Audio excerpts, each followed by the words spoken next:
Hi Shri Ram, we are going to work on this text completion. Now I'll discuss the meanings of the words, so please pay attention. Stop making noises and stop fidgeting and squirming.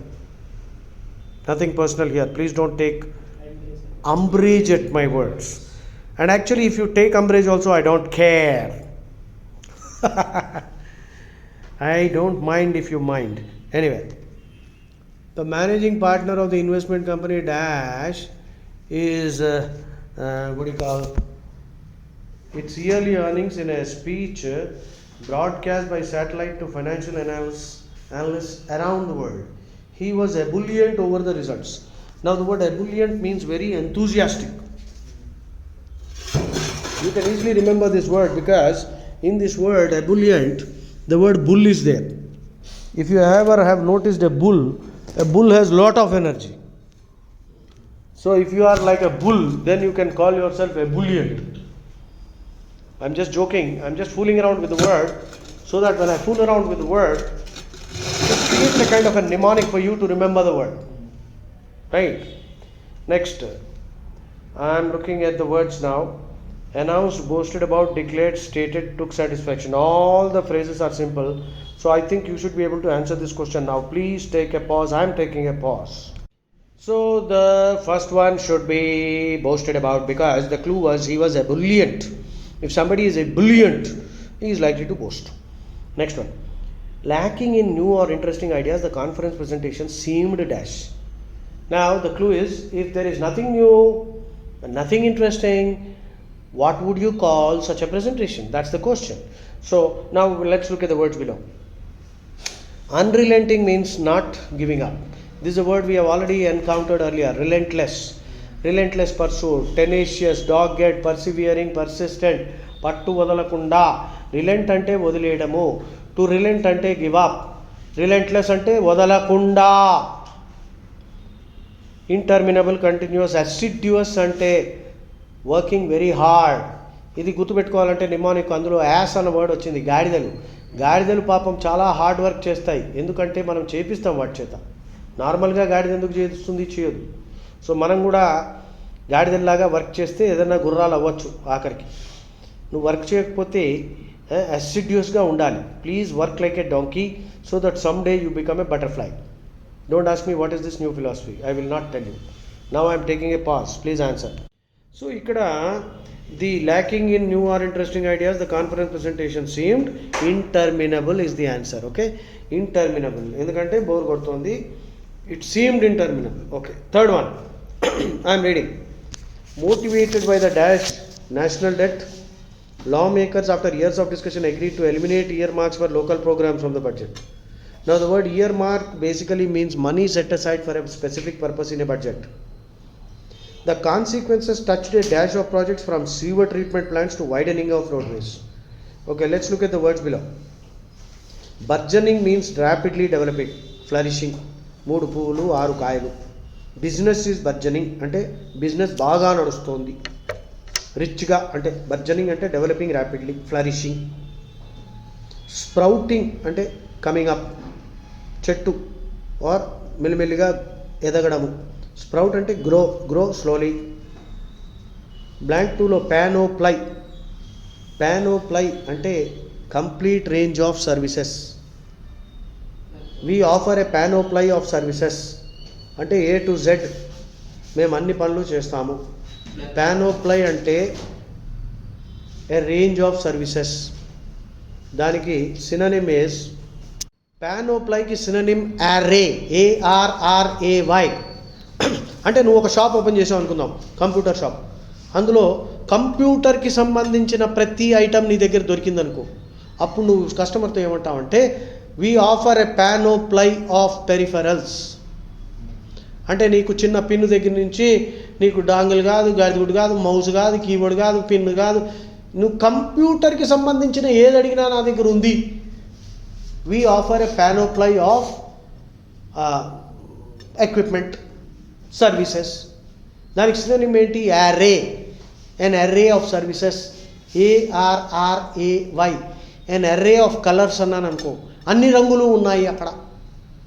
an array an array, ARRAY అంటే పెద్ద spectrum అనమాట, full range. Okay, so please నేను మాట్లాడుతున్నప్పుడు నేను record చేసినప్పుడు మాట్లాడద్దు. నేను pause చేసి నేను చెప్పినప్పుడు మీరు క్వశ్చన్ అడగండి. క్వశ్చన్ అడగకుండా ఉండకూడదు. ఇది అవ్వచ్చా అని అడగొచ్చు, తప్పు లేదు, కానీ రికార్డ్ చేసినప్పుడు అడగండి.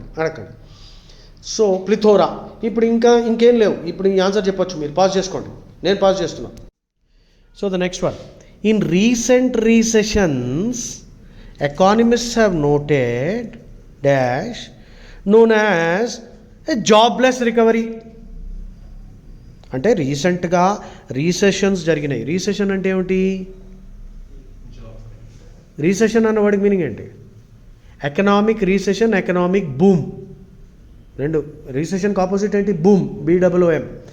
రీసెషన్ అంటే స్లంప్, ఎకనామిక్ స్లంప్ అంటే జనాల దగ్గర పైసలు ఉన్నాయి, మార్కెట్లో గుడ్స్ లేవు. ఇప్పుడు వెనుజువేలాలో, పాకిస్తాన్లో ఇప్పుడు నిన్నటి న్యూస్, ఒక్క కోడిగుడ్డు $400 పాకిస్తాన్లో. కోడిగుడ్డు మనకి ₹10, ₹6 ఎంతో. అక్కడ పాలు $300 పాలు. పాకిస్తాన్ గురించి చెప్తున్నా. అంటే డబ్బు అందరి దగ్గర ఉంది, కొనడానికి గుడ్డు ఒకటే ఉంది అక్కడ. గుడ్డు $400 అంటే చచ్చిపోవాలి కదా. ఏం దేశం రా మీ దేశం? అవలా దేశం. రీసెషన్ అంటే ఎకనామిక్ స్లంప్, ఎకనామీ పడిపోయిందనమాట. అంటే మార్కెట్లో గుడ్స్ తక్కువ ఉన్నాయి, పైసలు చాలా, ఇన్ఫ్లేషన్, పైసలు ప్రతి కూడా, ఆ పైసలకు విలువ లేదు, ముద్రిచ్చేస్తుంది. గవర్నమెంట్ ఏం చేస్తుంది? పాకిస్తాన్ లాంటి వెనిజువేలా మొత్తం ఫ్లాప్ అయిపోయింది. కమ్యూనిజం వలన వెనిజువేలా సంకనాగిపోయింది.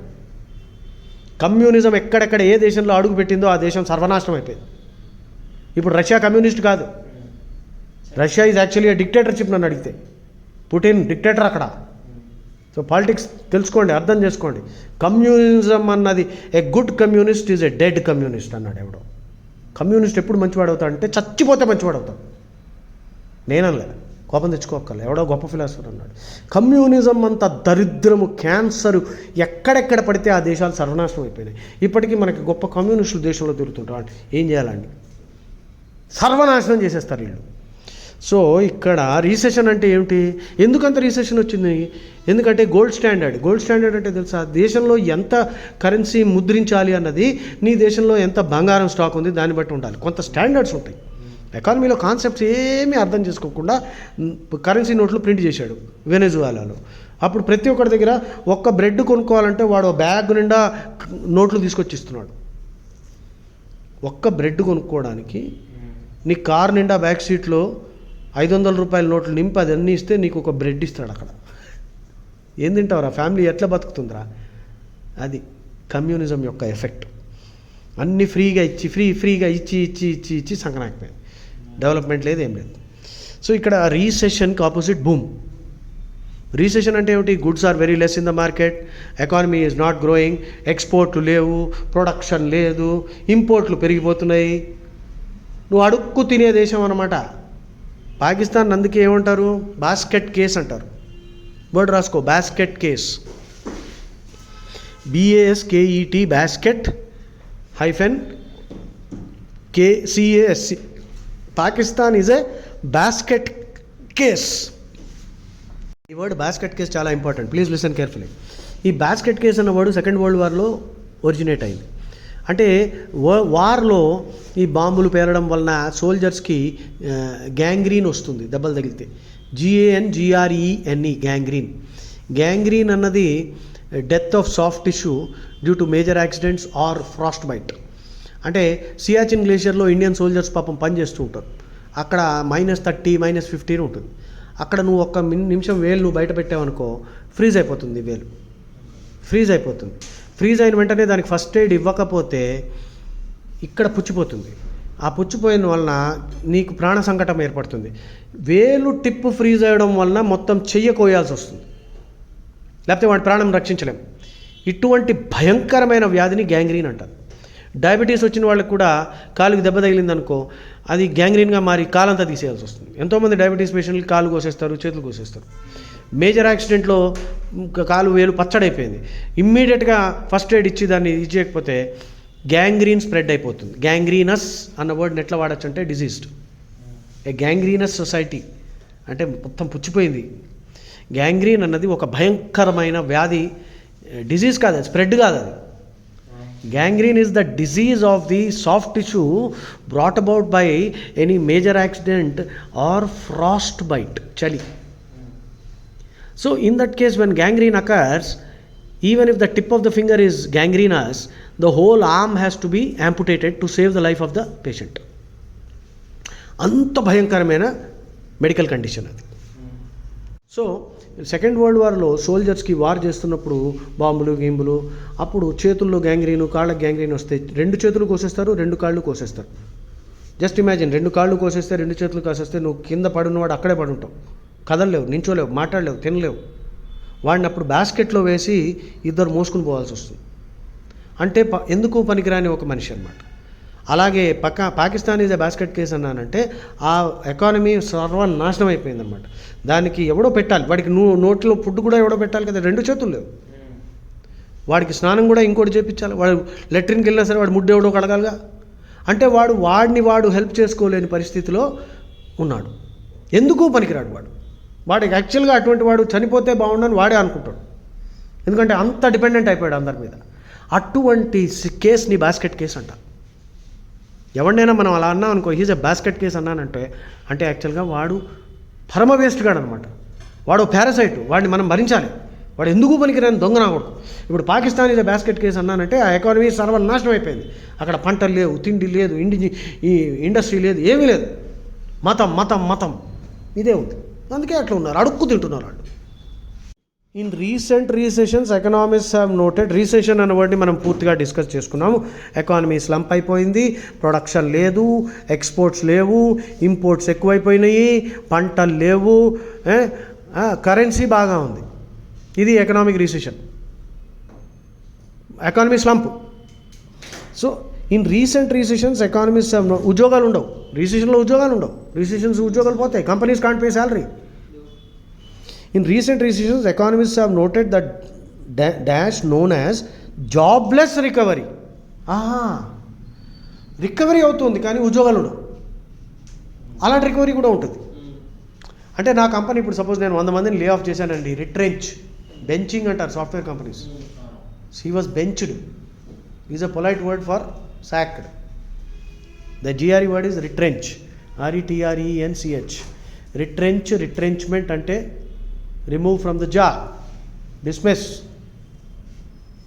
జాబ్లెస్ రికవరీ అంటే ఏమిటి? ఎకానమీ రికవర్ అవుతోంది కానీ ఉద్యోగాలు ఇంకా రాలే. ఉద్యోగాలు ఇచ్చే పరిస్థితిలో లేను నేను. నా కంపెనీ మొత్తం ఆల్మోస్ట్ బ్యాంక్రప్ట్ అయింది. మోడీ చేసిన మేక్ ఇన్ ఇండియా ఇవన్నీ పాలసీస్ వలన నేను బయటపడ్డా. ఇప్పుడు అప్పుల్లోంచి బయటపడ్డా, నేను సంపాదించుకుంటున్నా. కానీ నీకు ఇప్పుడు ఉద్యోగం ఇచ్చే పరిస్థితిలో నేను లేను. ఇంకా నేను బాగా సంపాదిస్తే అప్పుడు నీకు ఉద్యోగం కూడా ఇస్తాను. దీన్ని జాబ్లెస్ రికవరీ అంటారు. ఇప్పుడు ఒక్కొక్క కాన్సెప్ట్ నీకు అర్థం కాకపోతే ఈ సెంటెన్స్ని క్రాక్ చేయలేము. ఇప్పుడు నెక్స్ట్ చదువుతున్నా. A comparison of data shows that the economy begins to grow before the number of jobs increases. Jobs ఎప్పుడు వస్తాయంటే ఎకానమీ బాగా పూర్తిగా డెవలప్ అయిందనుకో. ఇప్పుడు నాకు బాగా డెవలప్ అయిందనుకో, మీరు 4 బదులు ఒక 40 మంది అప్లై చేశారనుకో, అప్పుడు నేను ఒక 2 అసిస్టెంట్ని పెడతా, స్మార్ట్ బోర్డు పెడతా, కంప్యూటర్ పెడతా, ఎన్నో జరుగుతాయి. ఇప్పుడు నేను ఎవరికి జాబ్ ఇచ్చే పొజిషన్లో లేను నేను ఇప్పుడు. This is a or an dash divergence అంటే ఇది వేరు ఫ్రమ్ ప్రీవియస్ రికవరీస్ వేరేలా ఉన్నాయి, ఇది వేరేగా ఉంది. ఇది ఎలా ఉంది? Jobless recovery.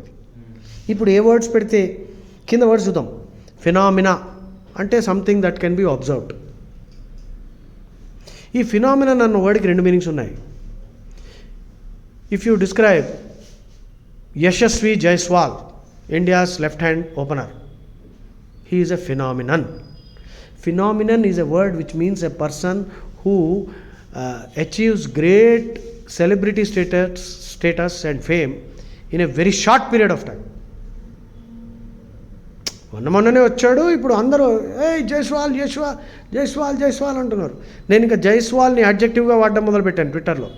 జైస్వాలిష్ అని పెడుతున్నాను. యు ఆర్ సో జైస్వాలిష్ అని. ఎవడో మెచ్చుకున్నాడు, బాగుంది సార్ కొత్త అడ్జెక్టివ్ అని. జైస్వాల్ పేరుకి ఐఎస్హెచ్ పెడితే అడ్జెక్టివ్ అయిపోయింది.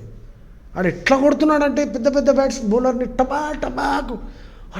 తెందుల్కర్ కాదు, రోహిత్ శర్మ కాదు, ఈడెవడరా వచ్చిండు వీడు నాకు అనిపిస్తుంది. ఎందుకంటే I'm such a cricket aficionado AFICIANADO. మీరు నా గ్రూప్ జాయిన్ అయ్యారు, స్క్రాబుల్ అఫీషియనాదో AFICIANADO